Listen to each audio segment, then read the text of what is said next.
Hi guys, we've got some small repairs to do on our Tadelakt shower, and I thought we'd film it as there's not an awful lot out there on the internet on how to patch repairs.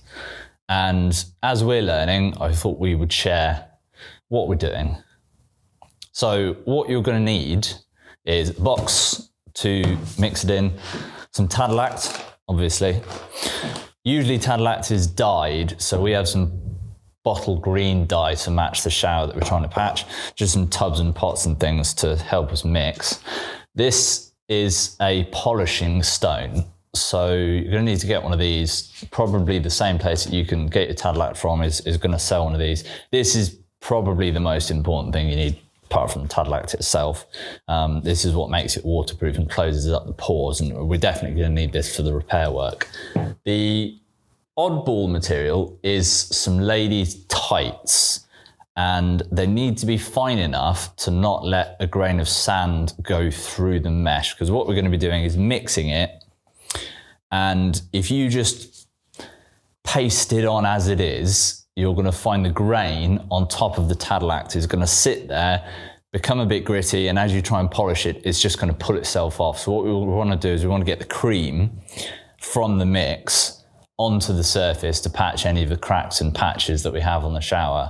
And the best way to do that is to put some in some tights and then dab it on. We'll show you all this as we go through, but these are the things you're going to need. Let's get it mixed and let it sit, and then we'll show you the shower itself.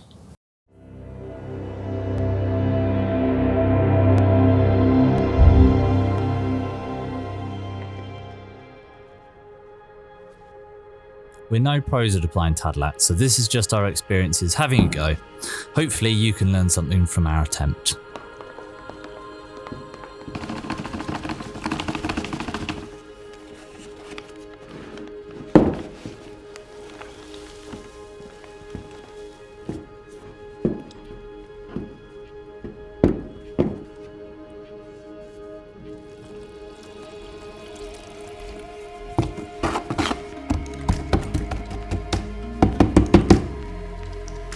Mix the pigment into a paste first, as this will make it easier to combine with the Tadelakt, but just make sure you don't add too much, as it will not have enough strength to set properly. We had to remix this load.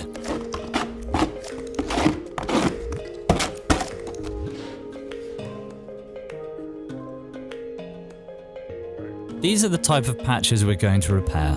They look massive on camera, but they will be fine to fix using this method. Hopefully, you'll be patching a smaller area than us, but this method should work for most.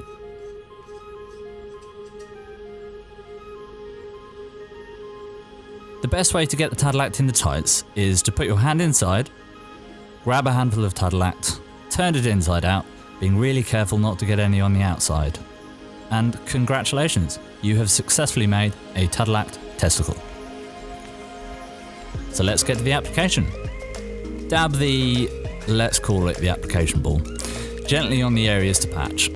Don't be too aggressive with this, as some of the grit may squash out. You can use the centre section of tights so that you don't end up using all of your wife's clothes, but if you do, make sure you keep both of the open ends closed and in your hand so as not to spill any. Once it looks a little dry like here, stop and use another tight with fresh Tadelakt. If you use the same one, you will likely spill some of the grit, and that will be rather annoying. The stages we're going to go through are the initial application, the compress, reapply where necessary, polish through the stages, soap, final polish, soap again, rinse and repeat the final two stages until you've had enough. You can always continue to polish to a mirror finish if you're that enthusiastic. On the initial polish, all you're trying to achieve is to spread the cream into the surface. You will have applied the Tadelakt in the first place with a trowel, and we are doing the same thing now with the stone. However, if you're handy with a trowel, go ahead.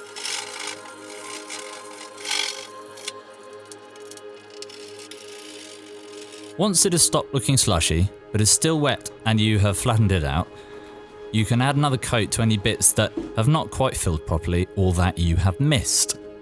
Make sure to get on with the stone so that the edges blend. You do not want any ridges in between coats. The great thing about Tadelakt is that you can mould it like clay. If you have some areas like this that you just can't get flat, it's okay to keep coming back as it dries, and you'll be able to work it smooth as you do each stage of polish.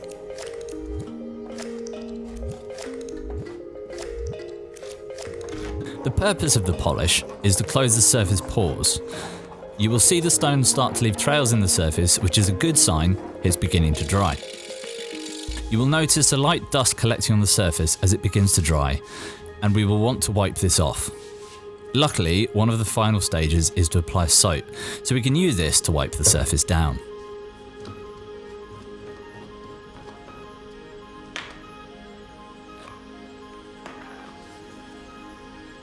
This stuff smells lovely, but looks pretty gross. Add a couple of spoons to some water and mix it up until it's frothy.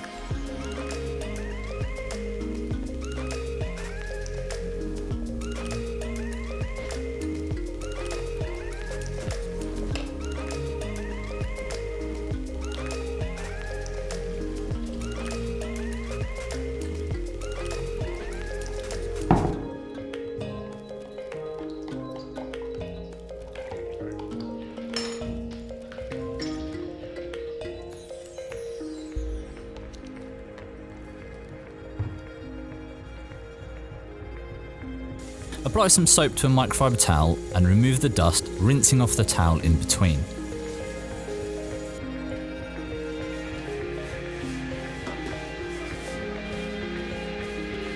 I find it good to continue to polish at this stage, as it seems the soap reinvigorates the surface and gives you another opportunity to flatten it off. Once you see the shiny trails in the Tadelakt and the noise has gone from a dull rub to a hard stone, it is ready for you to go to town with the polishing. And that's it. Apply another coat of soap and let it dry, and you are done. The rest of the video is a recap of the stages, so if you have what you came for, there's no need to continue watching. But for those who want a summary, here we go. Apply the cream, avoiding getting any grit on the surface. Use a stone to flatten and compress the surface, doing this continually until it forms a stable surface.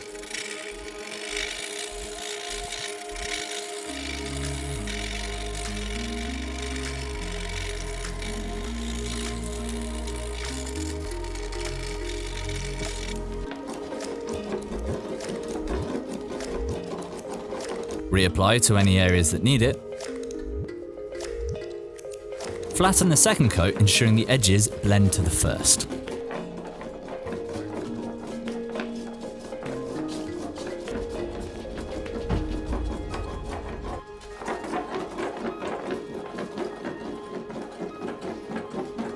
The Tadelakt will start to sound harder, and the trails left by the stone will look dry.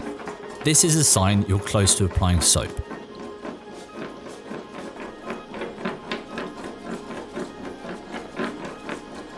Apply the soap, wipe the surface lightly, and use the opportunity to have another polish.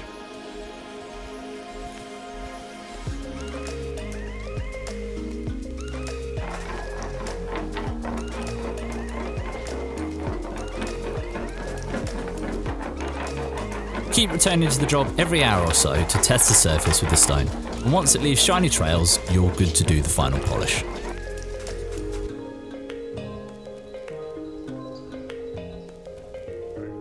Apply the soap, let it dry, and you're done. Although we're no experts on this, if you have any questions, please let us know in the comments. Link to where we got our supplies in the description, and if you like this kind of content, subscribe, and we will see you in the next one.